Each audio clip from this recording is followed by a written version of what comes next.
Sa isang tahimik na kapilya sa Tagaytay, may batang babae na may malubhang sakit ang nakatagpo ng isang hindi pangkaraniwang kaibigan.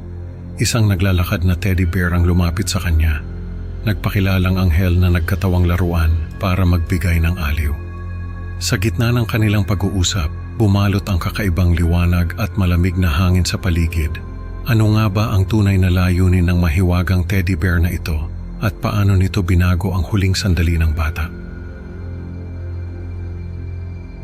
May kilala akong batang babae na may malubhang sakit. Hindi ko na lang sasabihin kung anong sakit niya, pero ang alam ko ay malubha talaga ito. Ang alam ko ay may stage 4 cancer siya. Ang batang ito ay may tiyahin na laging nagdadala sa kanya sa isang kapilya sa may bandang Tagaytay. Hindi ko na lang din sasabihin kung ano ang pangalan ng kapilya. Ang alam ko ay may malawak itong hardin at may mga upuan sa labas. Doon daw nagdarasal ang tiyahin ng batang ito. Iniiwan niya sa loob ng kapilya ang bata at siya naman ay nagdarasal sa hardin.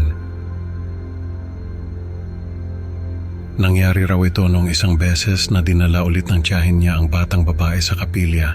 Inihiga raw ng tiyahin niya yung bata sa mahabang upuan at siya naman ay lumabas para magdasal. Habang nasa loob ng kapilya yung bata ay may nakita raw siyang teddy bear na naglalakad. Papunta raw sa kanya yung teddy bear at umupo sa tabi niya. Natakot daw yung bata at tinanong yung teddy bear kung sino siya.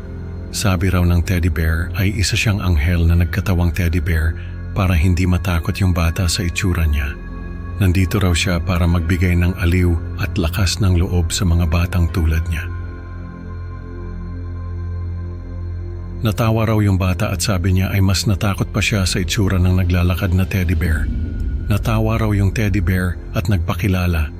Sabi raw ng teddy bear ay pwede siyang tawagin na Teddy. Tapos ay nagtanong si Teddy kung ano raw ba ang gusto ng bata na gawin nila. Sabi raw ng bata ay gusto niyang makarinig ng kwento. Kaya nagsimulang magkwento si Teddy.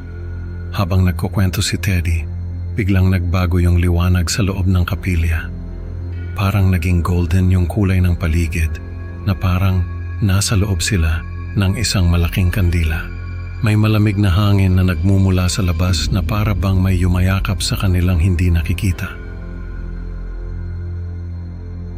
Tapos ay nagsalita ulit yung bata. Sabi raw niya ay gusto niyang mamatay na. Sabi naman ni Teddy ay napakabata pa niya para isipin ang kamatayan.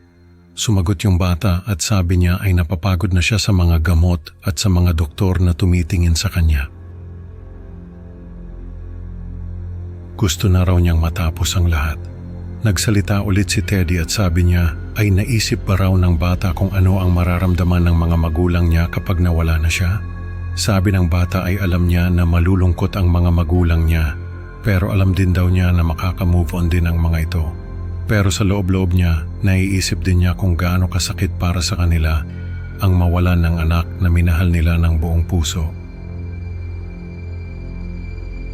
Sabi ni Teddy ay hindi totoo yun.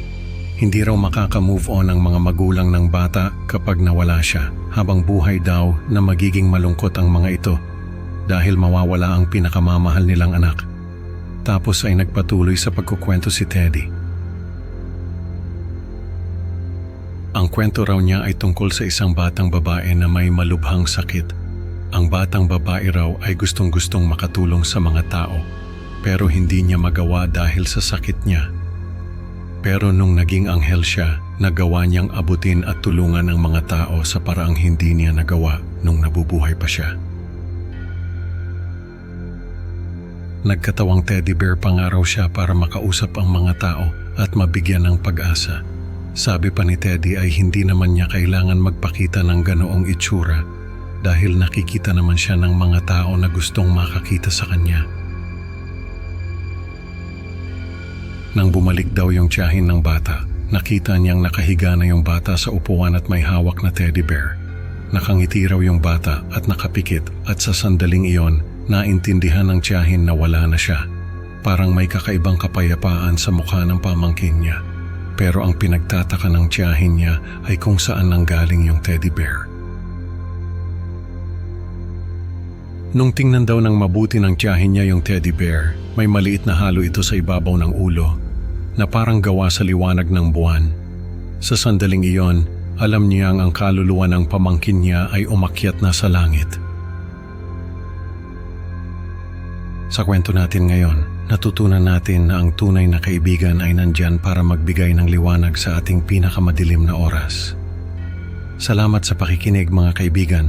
Huwag kalimutang i-like at i-subscribe ang Creepy Pinoy Stories para sa mas marami pang kwento na magpapakilabot sa inyo. Excited na akong makasama kayo sa susunod na upload.